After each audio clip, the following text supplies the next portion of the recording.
You're going to hear first from Manuel Pastor. He's a professor of sociology and of American studies and ethnicity at the University of Southern California. He's the director of the university's program for environmental and regional equity and the Center for the Study of Immigrant Integration. Please join me in welcoming Manuel Pastor.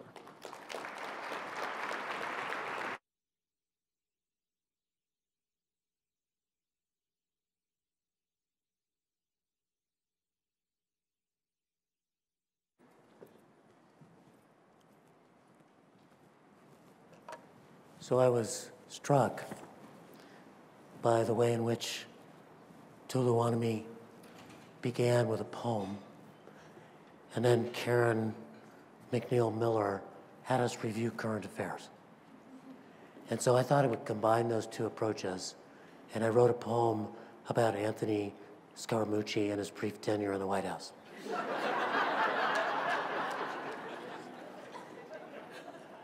Mooch, we hardly knew you, and now you're gone for good. Lesson for the future, button up the mouth, my dude. So,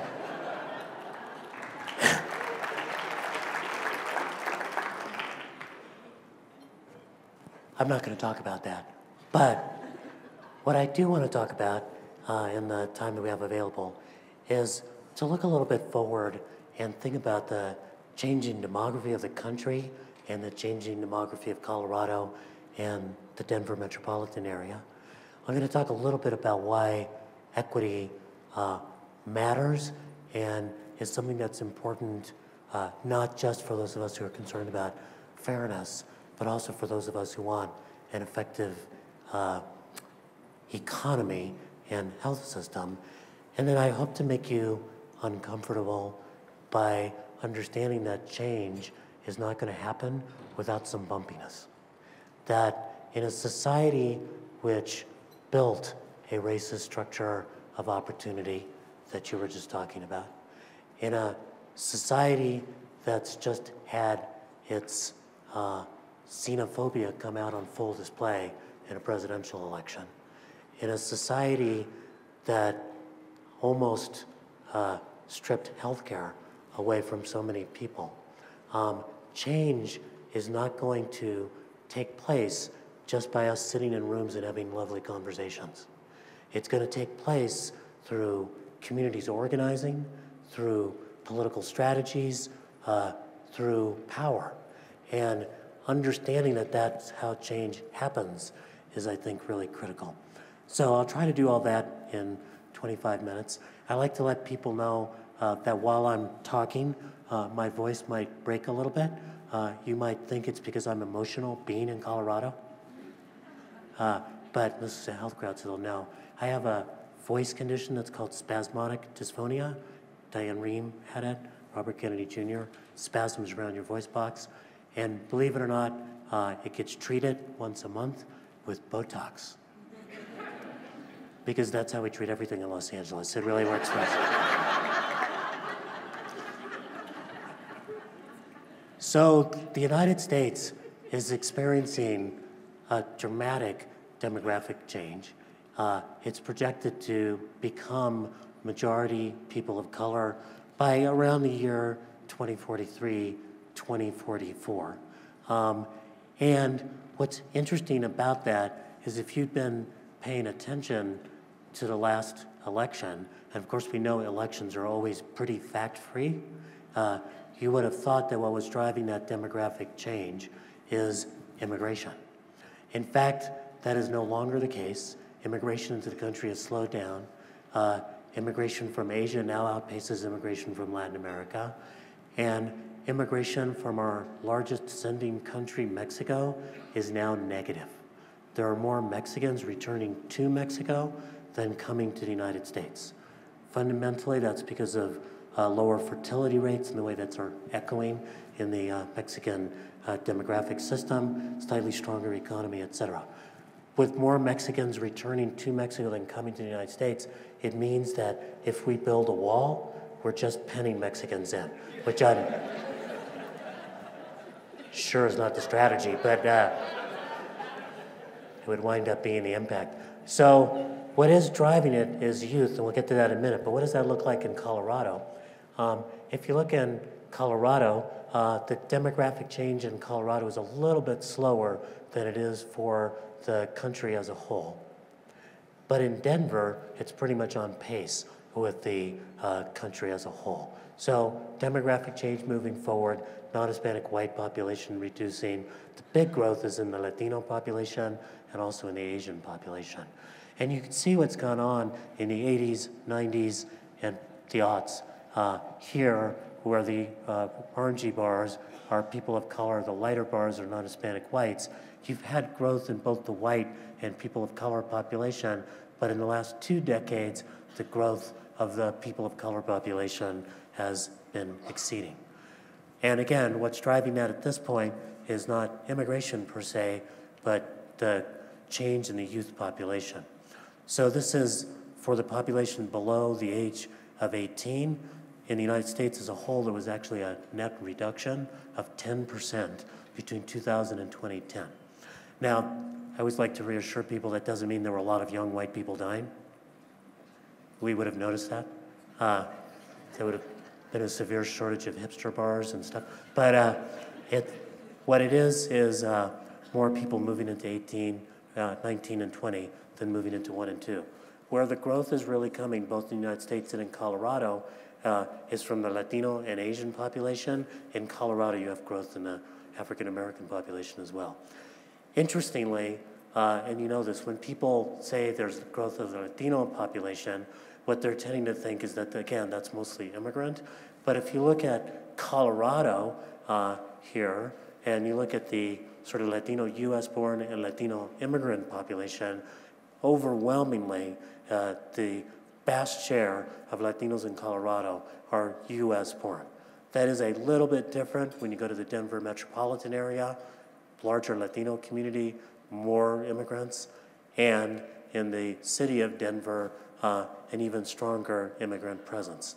So big demographic changes going on, and what that means nationally is the following. It's kind of an interesting set of maps here you'll see in a second. So this is the United States in 1980, and the darker the color, the higher the percent people of color, and this is by counties for the United States. So you can see that the United States in 1980 looked like a lot of people still think the US looks, the black belt of the South heading up to DC, the borderlands of Texas with Mexico, and then sort of the Native American and Hispanic areas of New Mexico and Arizona. One thing you'll note there is California. In 1980, California had only one county, Imperial County, on the border with Mexico, that was majority people of color. And so what happened between 1980 and 2010? Huge demographic change and big demographic change in California. So, for example, between 1980 and 2000, the demographic change in California is the demographic change the US is going through between 2000 and 2050. So California was kind of America fast forward. Does that make sense? So I find it, I mean, one thing I've been saying is I think that the United States just had its Prop 187 moment. The same thing that happened to California in 1990. Our sort of discomfort with the demographic change that was going on. People forget that in the early 1990s, Prop 187 was the proposition passed by voters which denied access to schools and any kind of social services to undocumented residents. It turned out a lot of it was unconstitutional, but it was voted overwhelmingly by voters. It occurred in the context of the fact that in the early 1990s, half of the net job loss in the country had occurred in California. And you forget that California is the place that gave birth to Rush Limbaugh. Rush Limbaugh started at a Sacramento talk radio station. So this kind of perfect stew of demographic anxiety, economic uncertainty, and sort of polarized channels of communication. So we kind of went through that. We're sort of chilling out now, finally, in California. It's like we got to the end because it's interesting, if you look at the demographic processes going forward, and I'll get to this in a get to what I was about to say in a second, but what most people think is going forward, like as we're going from 2010 to 2040, and you look at those kind of aggregate numbers, that all the change is going to still occur in California. That by the year 2050, California will be 150% Latino. Sort of super Chicanos marching the earth, right? Sort of. But in fact, our demographic change is dramatically slowing down. We are projected to basically continue to be fairly level in terms of our current demography. Los Angeles is the only large metropolitan area in the last 10 years that did not see an increase in the number of Hispanic children because it's a much more settled Latino population, long-term immigrants, et cetera. So what is going to happen? Change is going to happen in the rest of the country, including in Colorado, including in places like Utah, et cetera. Another aspect of this change, and it's something that matters for people who provide health services, is the following. This is the Denver region in 1990, darker shade, higher percent people of color. You'll note that the communities of color were mostly in the city of Denver. But when you move to 2010, 2014, do that again, look what happens. The demographic change is now occurring in the suburbs, and the city is actually widening because of the processes of gentrification that are going on. This is not atypical. This is happening in Seattle. This is happening in San Francisco, where there are now more dogs than there are children. It's a great fact, because it's like yuppies with their dogs, right? But they're not going to have kids. So people are sort of moving. What we're really seeing is a suburbanization of the community of the people of color population and a suburbanization of poverty and need. And that's significant because we generally have had sort of social service infrastructure and community organizing infrastructure in cities. But we actually need to make sure we're deploying that now to suburbs as well, given the way that the populations are transforming. Let me just jump over that slide. And there's another aspect of this demography, and then I'll sort of jump to the next couple of topics. So, has some of that been interesting so far? Okay. None of it is as interesting as this graph. This is the age structure of the population for the US and for Colorado for a pooled sample 2010 to 2014. Median age nationally for non-Hispanic whites, 43. For African Americans, 33. For API, Asian Pacific Islander, 36. Native American, 33. For Latinos, the median age is 28. So 43, 28, 15 years. It's a generation gap. And it helps to explain a couple of things. One is it helps to explain our demographic change, because when you're 28, you're in prime family formation age. When you're 43, you think you're in prime family formation age, right? You may be, Godspeed. But it also helps to explain our politics, because we have an older generation looking at a younger generation and not seeing itself in that younger generation. And if you think that that's sort of a supposition and not something backed up by data, the state in the United States that's got the largest racial generation gap, the whitest old and the brownest young, is Arizona.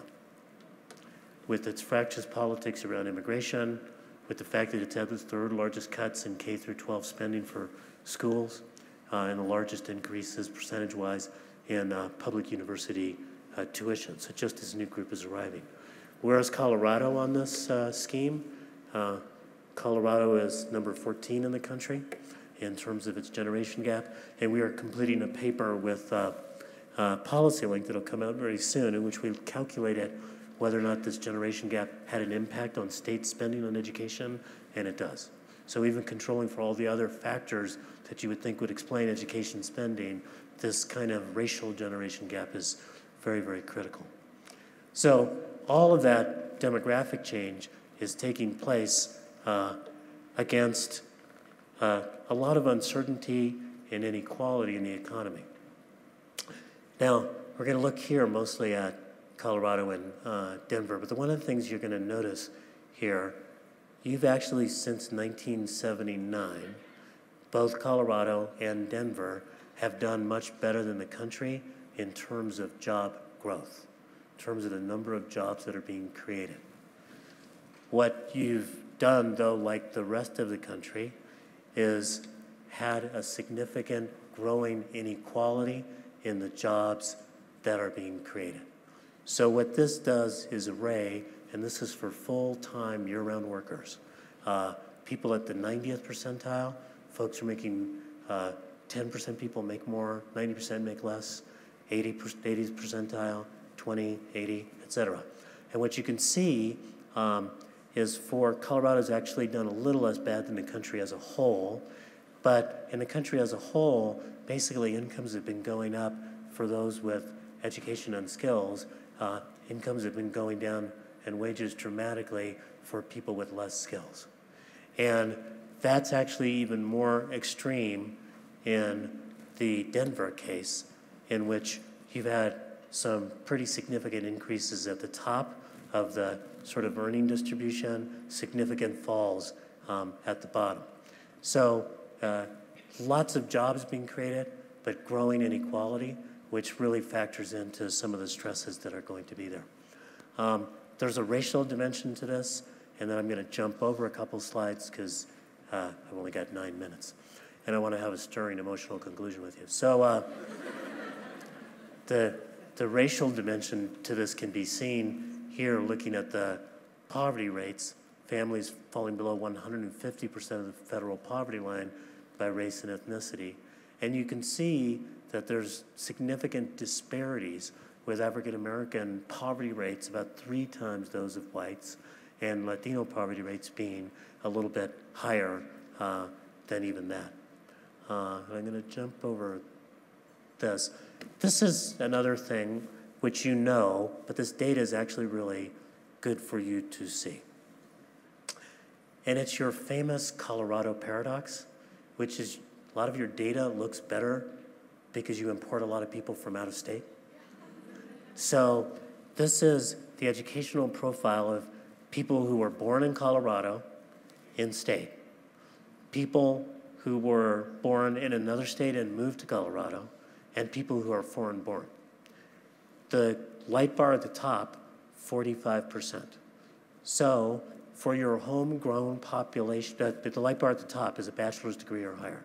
So for your homegrown population, only 28% have a bachelor's degree, and 9% have less than a high school education, 28% have a high school degree.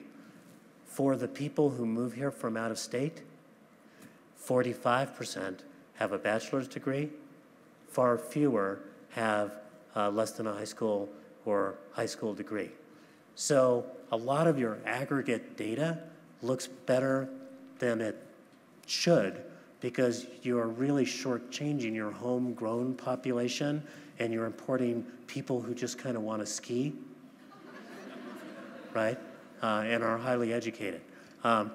This is a problem in Seattle too. Seattle has the same kind of an issue, but it's a really critical thing. And so we often lift up the generational issue, we often lift up the race issue. I think this homegrown issue and whether or not you're serving the sort of native population is really critical. There's some data on health, but what I want to do now is to kind of come to a bit of a close. So first, why should you care about equity? So you should care about equity for good moral reasons, and you know, that's great. But you should also care about equity because there's an interesting thing that's been going on in the economics field, or at least part of it, which is that we used to think that inequality was perhaps distasteful, but at least it might be good for economic growth. That if wealthy people had money, they'd invest and it would trickle down through economic growth. That if you tried to make things too equal, you will kind of get rid of incentives, et cetera. And at an extreme, that's true. If you think about the Soviet Union, in which was complete elimination of income differentials, you're going to eliminate a lot of incentives and savings. But it's possible to get on the other side of that trade-off too and have such an unequal society that you're actually cutting off consumer demand, alienating people who work, making people feel like there's no path up, and creating significant disagreements about how to arrive at economic policy. Now, who has been doing the research on this and trying to think about equity and economic growth? It's been such radical left-leaning organizations as the Cleveland Federal Reserve, which did a study of 150 mid-sized metropolitan regions and found out that racial segregation and inequality were significant deterrents to growth. Just 2 years ago, another well-known radical organization, the International Monetary Fund, did a study looking at countries over time and showing that the countries that were more unequal couldn't sustain their growth going forward. And we actually just repeated that exercise in a new book, Equity, Growth, and Community, What the Nation Can Learn from America's Metro Areas, in which we took the basic IMF methodology, applied it to metropolitan areas and job growth, and found out that income inequality was a significant drag on being able to sustain an economy going forward. This idea that equity is good for, has potential benefits for most of us is, I think, something that's really critical, and I'll come back to. By the way, this is a very good book, available. It's available on Amazon.com. It's actually, you can find it and download it for free from the University of California, or you can simply wait till it's made into a major motion picture, in which I'll be portrayed by Antonio Banderas. So what is that? Where does that leave us? So I think a couple things to leave you with. First is, this is going to come back over and over again. What is the difference between equity and equality? Equality is about giving everybody the same. Equity is about giving people what they need to be able to succeed. When I lived in Santa Cruz, my kids actually went to this school. It was the poorest and most immigrant school in Santa Cruz. My wife ran a program there, and they got this big grant to deliver tailored services for English learners. And then all these other parents were like, well, why is that money going to them? And I got up at a school board meeting and said, look, if you come to my house right now, I've got like computers and networks, and there's lots of books. When I was growing up, I had 2 books. If you've got any money, do not give it to my kids. Do not give it to my kids, because they're fine. So when it's not, equity is about giving people what they need to be able to succeed, helping to create the platforms that for success that can be there. The second thing, and this is what I know that my good friend Eric Hamilton is going to talk a little bit more about, is that when we talk about equality, people often go straight to income. Equity is about assets and ownership. So it's about whether or not you can own a home, whether or not you can start a business, whether or not you can develop your own human capital, your own skills and education to be able to succeed. And then finally, I think equality sometimes sidesteps these conversations about race. Equity requires that we have honest conversations, frank conversations around race, so that we can find out what works for different populations in an effective way. I wrote a book some years ago called Uncommon Common Ground. We were asked to write it by something called the American Assembly that was started by Dwight Eisenhower, and they asked Angela Glover Blackwell from PolicyLink, African-American woman, Stuart Quo, who had founded the Asian American Pacific Legal Center, and me to write this book on race in America. And everybody went, oh my gosh, that's so fascinating. It's an African-American, a Latino, and an Asian. And the 3 of us were like, wow, it's so fascinating. 3 Californians. So we sat down for the first couple of days to write this book, and what we realized was that although we knew each other and we had worked together, we hadn't had the kind of conversations about, you know, why do we keep coming back to Jim Crow again, right? And then finding out that it's about the asset stripping that I know that Derek is going to talk about. Or for Asians, right, gosh, those household incomes seem pretty high. What's the problem? But it turns out Asians are permanently othered in our society, always looked at as foreign. And people asking Latinos, are you Chicano or Hispanic or Latino? Can you figure out what to call yourself? And realizing that any group of people in their process of finding themselves is playing with names, right, to get there. So we did these 2 days of talking with one another. We had a technical term for it, saying stupid shit to one another. And I would encourage you not to say anything deliberately stupid, but to create the space to have a conversation where you can learn from one another and create the forgiveness that's possible to move ahead. I'm going to jump over this stuff and just end with this. So the admonitions I would leave you with is that to stress that equity and inclusion are fundamental, not add-ons, that equity is an important part of doing your work. It's not something you just kind of tweak on afterwards. The second thing is that we need to move from sort of broad conversations around principles to pragmatic policy packages. But we have to be careful when we're talking about pragmatic policy packages to understand that we also need to stretch the public discourse. We need to make people consider things in a very different way. We need to make people understand new language. And then finally, my thought in these very difficult times for making change is that change doesn't happen without conflict. Now, conflict need not be a war of attrition. That's what we've got in Washington.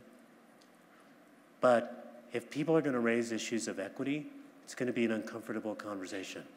If people are going to inject issues of race, it's going to be an uncomfortable conversation. If we're going to try to understand the way in which the system over incarceration has dramatically impacted African American men in particular, Latinos as well, that's an uncomfortable conversation. If we're going to understand the sheer terror that kids are in every day when they come home wondering whether or not their parents are being deported, that's an uncomfortable conversation. When we're asking how people can so other people that we see these kinds of policies move forward, that's a difficult conversation. So break some eggs, make some change, spread some love. Thank you.